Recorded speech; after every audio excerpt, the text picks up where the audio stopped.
Welcome to this explainer. Today we're jumping right in to unravel one of the most famous and frankly fiercely debated narratives in all of ancient history. You know, the story of Sodom and Gomorrah isn't just some old Sunday school tale of fire and brimstone. It's actually a deeply complex, unsolved mystery. We're talking about a puzzle that spans modern archaeological digs, ancient textual analysis, and incredibly polarizing theological debates that, believe it or not, still shape our society today. We're going to look at the hard data, the ancient texts, and the various interpretations to try and figure out exactly what happened on the plains of the Dead Sea thousands of years ago. Okay, let's dive into this. Here is the roadmap for our investigation today. We're going to start with the story of Lot. Then we'll move into the archaeological hunt for these lost cities. Next up, we'll examine a concept called the investigative judgment. We'll debate the true sin of the cities. And finally, we'll pull some core lessons from the ashes. I promise you an impartial look at all the evidence. So let's get started. Part 1, the story of Lot. Right, so to really understand this destruction, we have to look at the key players, specifically a guy named Lot. He was the nephew of the biblical patriarch Abraham. Now, Lot notoriously made this fateful choice to move his family into the prosperous but exceedingly wicked walls of Sodom, basically ignoring the glaring spiritual danger for the sake of outward wealth. And this sets the stage for a really dramatic timeline. It all kicks off in Genesis 18 when three mysterious men visit Abraham. During this visit, God actually reveals his plan to judge Sodom, and that leads Abraham to boldly bargain for the city's survival. Well, right after that, two angels arrive at the gates of Sodom, and Lot takes them in for the night. But things escalate quickly. That very night, a violent mob completely surrounds Lot's house, demanding access to his visitors. The angels end up blinding the mob, they rescue Lot and his immediate family, and then the cities are subsequently destroyed by fiery sulfur.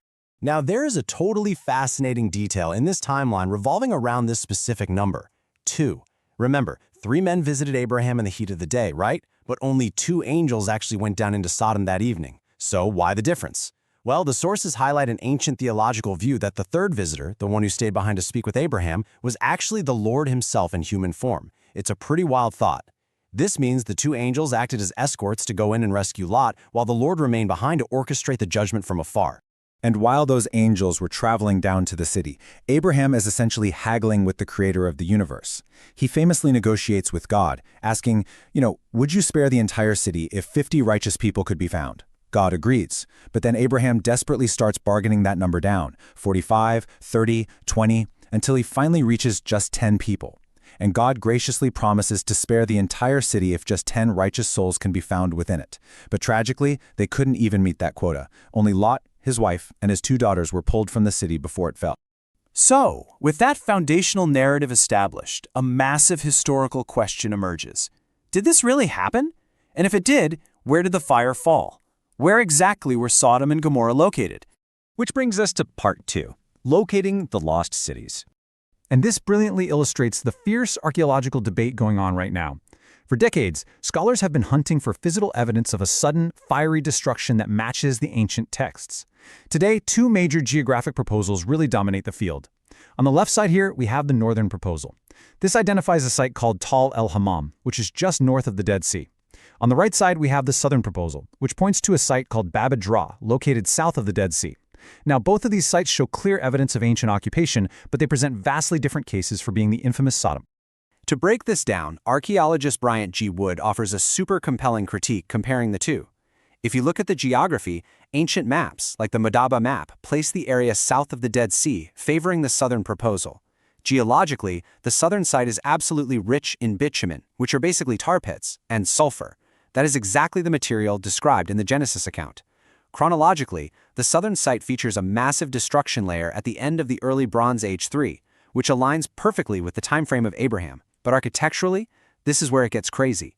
Archaeologists found these burned charnel houses at the southern site where the fire literally started on the roofs and burned inward. I mean, that exactly matches the description of a fiery destruction raining down from the sky.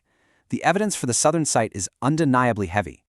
But, okay, if we do have these strong archaeological candidates for the location of this fiery event, it forces us to ask a deeper theological question about the text. What kind of judgment was this, really? Was it just some arbitrary, unhinged display of divine wrath? Let's look at part 3, the investigative judgment. Now, what's really interesting about this slide is how it completely reframes the narrative. According to ancient text scholars, this destruction was absolutely not an arbitrary display of divine wrath. It fits a highly specific legal framework known as the investigative judgment. Think of it as a divine legal trial. It is absolutely crucial to understand here that this investigation isn't for the sake of informing God. God is omniscient. He already knows exactly what's happening. Rather, it's about proving God's justice and fairness to unfallen heavenly witnesses. It's a beautifully transparent legal process to show that God has done literally all he can before executing his wrath. You can actually see this legal procedure unfolding step by step in the story. First, God states that the outcry of the cities has reached him. That's step one. Second, he sends the angels to do a local, on-the-ground fact-finding mission, an investigation. And only after the facts are irrefutably demonstrated does the third step, the executive judgment, take place. And what's amazing is that scholars point out God repeatedly uses this exact same three-step legal procedure throughout Genesis. We see it in the Garden of Eden, we see it before the flood, and we see it at the Tower of Babel. So if God conducted this careful, deliberate legal investigation into the outcry of the city, what exactly was the crime? What was the actual sin that warranted the complete and total annihilation of these cities? This brings us to part 4, debating the true sin. Today, modern readers are massively divided on this issue, so we are going to look completely impartially at both the progressive and conservative views because both sides anchor their arguments in very specific biblical texts. The progressive interpretation anchors heavily on this quote right here from the prophet Ezekiel. Notice what is explicitly listed: pride, excess of food, prosperous ease, and a refusal to aid the poor and needy. So for this viewpoint, the true sin of Sodom was economic arrogance and radical inhospitality. They argue that the violent mob that arrived at Lot's door wasn't driven by sexual desire, but by a xenophobic urge to violently humiliate these foreign guests. On the flip side, the conservative interpretation anchors heavily on this quote from the New Testament book of Jude, as well as the writings of Peter. This text explicitly highlights indulging in gross immorality and going after strange flesh. For this viewpoint, while inhospitality and pride were certainly present, nobody denies that, the primary offense that triggered the ultimate judgment was rampant sexual immorality. We put these views side by side. We see how starkly differently the text is being read today. The conservative view points back to the book of Leviticus, noting that the acts the mob demanded of the angels are classified in the ancient law code as abominations, arguing that this text is a clear, historical condemnation of homosexuality. Conversely, the progressive view points out that the text says the mob consisted of literally every man in the city, young and old. They argue it's historically absurd to think an entire city's male population was exclusively homosexual, meaning the mob's true intent was not sexual intimacy or pleasure, but rather the brutalization and dominance of vulnerable strangers.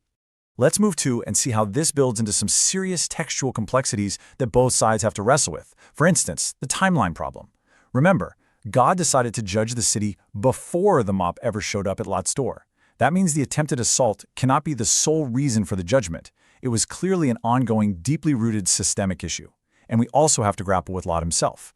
In his desperation to be a hospitable host to the angels and protect them, he commits an absolutely horrific failure as a father by offering his own daughters to the violent mob.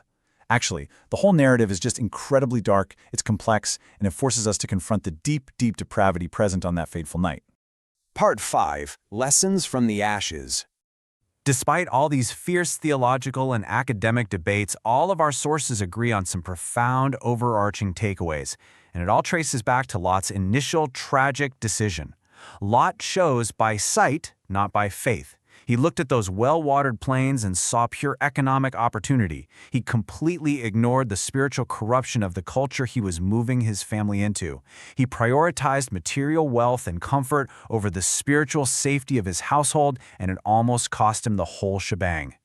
So, the crucial point is that the story of Sodom and Gomorrah serves as a multifaceted warning for all of us today. It warns us of the absolute danger of prioritizing worldly comfort over spiritual discernment.